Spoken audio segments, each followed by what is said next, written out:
We really have to watch another video about how to get more customers. I mean, haven't we done that enough? It's so hard. Or is it? It isn't. It's actually easy. And that's what we're going to do today. We're going to make finding your customers easier by reacting to an expert. Really? Another reaction video? Can't you do anything innovative and creative? I'm a researcher.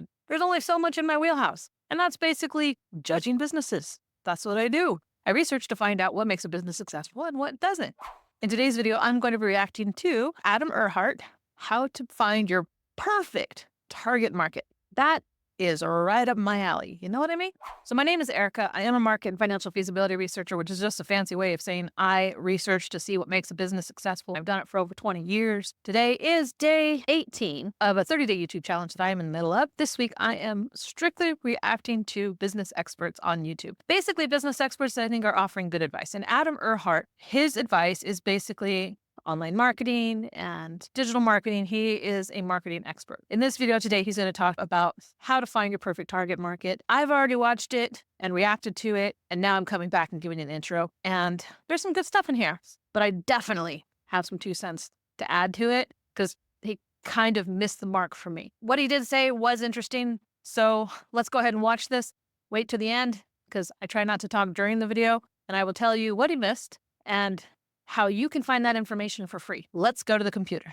I am going to start off by changing his playback speed to 1.25 because he already talks kind of fast. Just so that way this video, which is 11 minutes and 6 seconds, will be somewhere around 9 minutes. It just shaves off a couple minutes. Again, if you think he's talking too fast, try knocking yours down just 1 notch. So here we go.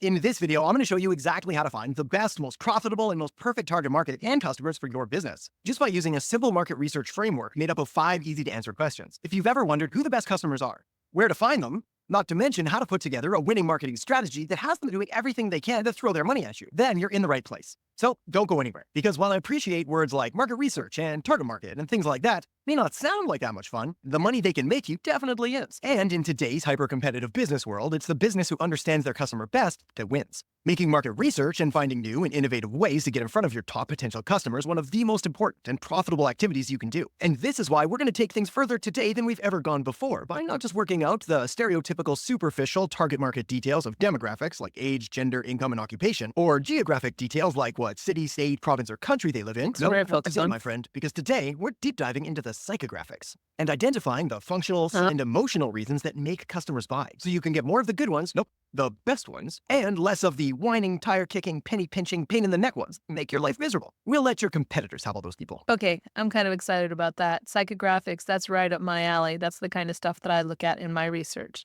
So let's see what this guy has to say. Sorry. And the first thing you need to do is understand the few key things that all of the best customers have in common, regardless of what business, market, or industry they're in. Starting with the fact that the best customers all have a problem. Your business exists as a solution provider to the problems that your customers have. The bigger the problem they have, the more money you'll be able to make. The more people that have this problem, the greater your potential customer pool, and the more money you'll be able to make. But be careful here not to commit the cardinal sin in marketing, which is believing that your business can target and serve everyone, as this sets you down the path of becoming a bland, boring, watered-down version of who you were truly meant to be. But we'll talk more about how to avoid that shortly in the video. For now, we need to expand on our best customer criteria by adding that the best customers all have a problem that you are uniquely positioned to solve. What makes you uniquely positioned to solve this problem for someone could be due to your experience or knowledge or interests or straight up passion for these kinds of people or problems. But one thing is for sure, the way you go about solving your customer's problem is going to give you a unique and differentiated competitive advantage. The best customers are almost always going to be the ones who will get the absolute most benefit from what it is you have to offer and will appreciate the path or style or unique combination of elements or ingredients that you use to help them achieve their goals. Okay, there's one more thing to add here to our best customer criteria, which is that the best customers all have a problem that you are uniquely positioned to solve and are willing and able to take action to solve it. For your business to be sustainable and profitable, you need to make sure that the people that you're selling to and trying to serve are both willing and able to take action in order to solve this problem, which in business means that they're willing and able to purchase whatever product or service that you're selling and offering to them in order to help them solve that problem. This one's important because selling to the right people, as obvious as this is going to sound, is the thing that's going to enable you to stay in business and actually make money.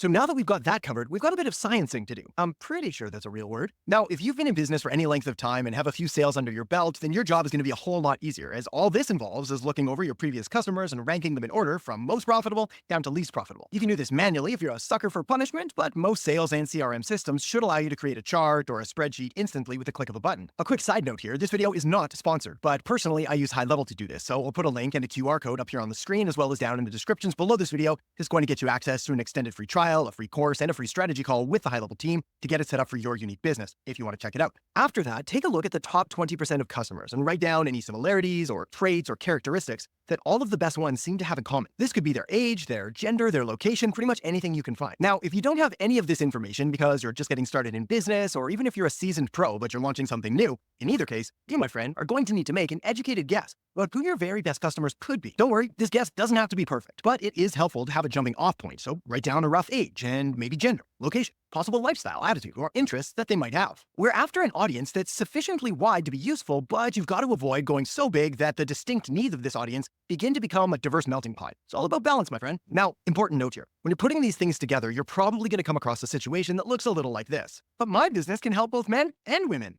Or, but my business serves both younger and older people. Or, but my business is for both cats and dogs. Well, here's the good news. You are allowed to have and go after multiple different target markets or different types of customers. But if you do this, you also need to separate them and segment them into different groups and into different audiences. And then go after them one at a time, targeting them separately in order to make sure that your message is specific to their unique pain point, which will help you avoid watering down your message and coming off as bland, boring, and essentially completely ignorable. So to help you narrow things down further in order to start with the absolute best segment of the market possible, you want to ask yourself this question first. What kind of person would get the absolute most benefit from what it is I have to offer? This doesn't need to be the customer that you end up ultimately focusing on, but it can give you a pretty clear picture of where to start. After all, in business, results are the name of the game, and everything else equal, if you're able to get a certain segment of the market better results than someone else, it only makes sense to focus and concentrate on the area you're going to be able to make the biggest impact. Now, if you don't have any current or potential customers to reach out to, you could do just a little role playing and just pretend that you are your ideal customer in order to try to get in their heads. So, Adam,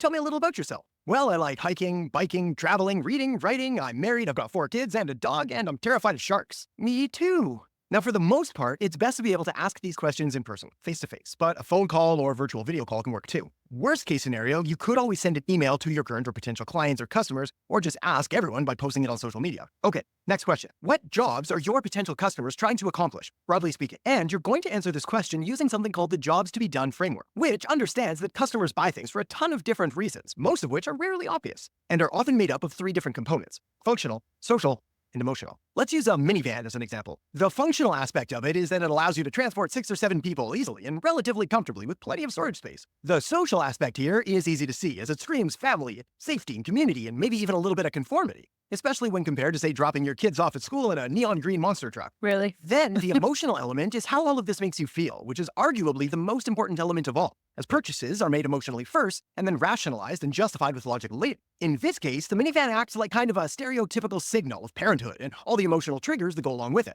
Okay, moving on to question 3. What are the pains that prevent your audience from accomplishing those jobs? These could be risks associated with them taking action, factors that annoy or frustrate them along the way, or anything else that stops them from getting where they want to go. Normally, this comes down to something taking too much time, or taking too much money, or taking too much effort. But there could also be missing features or negative social consequences associated with a purchase. Or maybe the risks involved with making a purchase outweigh the perceived benefits they're going to get from taking action. These are important to list out so you can address them directly and provide solutions to each possible objection before your customers have even had a chance to voice them out loud. Next question. What are the gains your audience hopes to achieve from accomplishing those jobs successfully? This question is all about figuring out how your customers' lives will be better off after they do business with you. The best way to find this out is, of course, to ask previous customers how their life is better now than before, but you can also ask current and even potential customers to imagine or visualize or even dare to dream a little about what an ideal outlook might look like in order to get to the root of what they're really after. What you're looking for here are answers to questions like, does your business or offer save them time, money, or energy? Will it make their lives easier,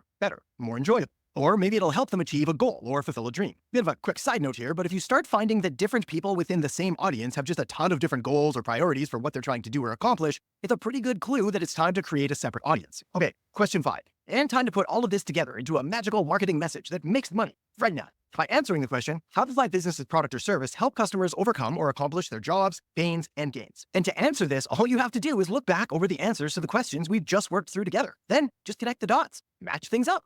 Customer pain or problem over here? Well, here's how your offer solves that. Customer gain, goal, or dream over here? Well, here's how your business helps them achieve that. Job to be done and need to be met waiting up here, whether functional, social, or emotional? Well, here's how your product or service helps them accomplish all of these. You see, once you know what your customers' pains, problems, fears, and frustrations are, or in other words, where they are right now in a current state of suffering, as well as their wants, their goals, their dreams, and their desires, or in other words, where they'd like to get to a more enjoyable and desirable end state or outcome, all you have to do is show how your business can help them bridge that gap from where they are right now to where they want to go. Now, if you're not sure exactly how to come up with these messages and communicate them in a compelling and effective way, don't worry, as I've got a couple things to share with you now that I think are really going to help you. The first one is a video on the beginner's guide to copywriting that I'm going to put down in the description below this video. But even better than that, if you'd rather just have ChatGPT create all of this stuff for you, then I'll also link up a video right here that's going to show you step by step exactly how I got ChatGPT to build me an entire marketing campaign. So make sure to click that now, and I'll see you in there in just a second. Okay. What I have to say about this is very different than what he has to say. So let me pause this. I'm going to watch it again, and I'm going to come back with my notes. I'm going to tell you the loopholes I think he's missing, because some of the information that he said is incomplete. So give me just a minute. I will be right back. Okay, I'm back. And I got quite a bit to say, but I kind of got my thoughts together. And here is what I want to talk about. He talks about how the best customers have a problem and you're the person that can solve it. And if they're the best customers, you're the only person that can solve it. And I can understand where he's coming from with that. Then he went on to say that you're going to look at your products and you're going to make a list of all of the things that have to do with the customer, what their age is, what their race is, location, stuff like that. He mentioned the word psychographics, which I got very excited about. And then he did absolutely nothing about psychographics. I don't know if that's because he didn't think it applied after all, if he just threw the word out off the top of his head. Here's the thing. I did a video a week or two ago about how your product dictates who your end user is going to be. Your products dictate who your customers are. And yes, your products are going to solve a problem for those customers, but your products aren't for everyone. He is talking about looking at your products and using that to market directly to them and basically create a marketing plan that narrows it down to the people with a problem. Like if you're looking at your products as what problem does this solve, you're going to be able to create a better customer target list. Now I said all that. Let's get into what I really wanted to say. What I really wanted to say is that your product dictates your customers and your customers' definitions already exist. There are actual segmentations, the psychographics. And what the psychographics are is they're basically clusters of types of people that sit within certain classes, certain races, certain demographics, city, stuff like that. And it's already defined. It's already out there on the internet. I am putting a link in the description below. But let's go to the desktop because I want to show you. And here it is right here. This is Claritas 360 segment details. This is a description of all of the different psychographics that are out there. Whenever I do a research project, the first thing we do before we do anything else is we go and we get the demographics of who is in a market for any business, any project that we're doing, no matter what type of project, museums, arenas, theaters, indoor skiing, giant wheels, every single project that we do, we get the demographics and then we also get the psychographics that go with it, which is why we usually go to Environics Analytics. I am not sponsored by them. I do not work for them. They don't know anything about me. I mean, I have worked with them when they were Nielsen and Claritas and all this stuff, and now they're just Environics Analytics. But here, Claritas, these are all the different segments, and I believe there's 66 of them. And each of these are the type of classification that goes for each and every customer. Well, at least in America. When you come to this, you can click on each and every single one, and you can see what is the general profile. So here's the first one, just to give you an idea. See this in the corner, upper crust? Here's the description: wealthy, mature, without kids, the nation's most exclusive address. It's a haven for wealthy, empty nesting couples over the age group of 65. This segment has a high concentration of residents earning $100,000 plus a year, and many possess a postgraduate degree. They have an opulent standard of living, driving expensive cars, frequently eating at upscale restaurants, and traveling to Europe. And then you go down, and here's the statistics for 2024. There's about 1.3 million households in the U.S., with a median income of $157,299. The demographic traits: they're suburban, they're wealthy, income-producing assets, they're millionaires. Household technology: 2, it's above average. Age range is above 65. No kids, homeowners, mostly retired, graduate plus. Then here are some lifestyle and media trends. Owns a Lexus, eats at Bonefish Grill, shops at Chico's, contributes to public radio and television, planning a tour group vacation, watches the Golf Channel, and listens to all news. Then you can kind of see top 5 counties where they live, and you kind of get an idea. And look, they've even mapped it out for you, like where these people live. So you can come in and you can look in your area and you can kind of see, hey, how many of these people do I have? Now, if we go back, here's the next one. Networked neighbors, wealthy middle age, mostly with kids, suburban wealthy millionaires. Household technology, they're the highest, age 35 to 54, mostly with kids, mostly homeowners, management professional positions, graduate plus, owns a Mercedes Benz, more likely to eat at Chipotle, shop at Crate and Barrel, enjoy skiing and snowboarding, planning a ski vacation, watches NBC Sports Network, listens to Stanley Cup playoffs. This is Psychographics. This is basically a glimpse into your customer, what they buy, what they like. You get an idea. And if you come in here, you can try zooming in on your neighborhoods, try clicking the different ones. Do they live where you live? Again, I'm not affiliated with this company at all. I would recommend, if you really want to know this information, if you really want to know who your customers are in your area, pop over to Environics Analytics. You can buy just the psychographic data. Buying just the psychographic data, I believe, is under $100. And you can get a full report of how many of each of the 66 groups live in your area, which ones are the most, and it can help you target them even better. What he's saying is just analyze your inventory and then specifically market to your customer based on what your inventory is. And I just want to tell you that you can get a better glimpse of who your customer is by simply looking at the psychographics. The one word he breezed over in this thing. So I'm going to leave that here today. The link for Claritas for this segment information will be down in the description below, along with the link to his video if you want to go over and watch more of what he has to say. Again, his stuff is a lot of online marketing. Hopefully that helps you guys. If you want to know more about how to find out about your customer, if you want to know more about how to turn your business around, how to take your business to the next level, don't forget to subscribe, because that's what I'm focusing on, helping you guys. I want you guys to find this kind of information that a lot of these business professionals don't know exist. This is very specific research data. Somebody like me is all over, but most professionals, most people that market, they're kind of guessing. And hopefully this will help you take the guesswork out of it. Tomorrow, I'm going to be doing another reaction video. I haven't decided who yet. Come back tomorrow to see. If you like the video, please hit like, subscribe, share, all that stuff. Thank you guys for watching. See you tomorrow.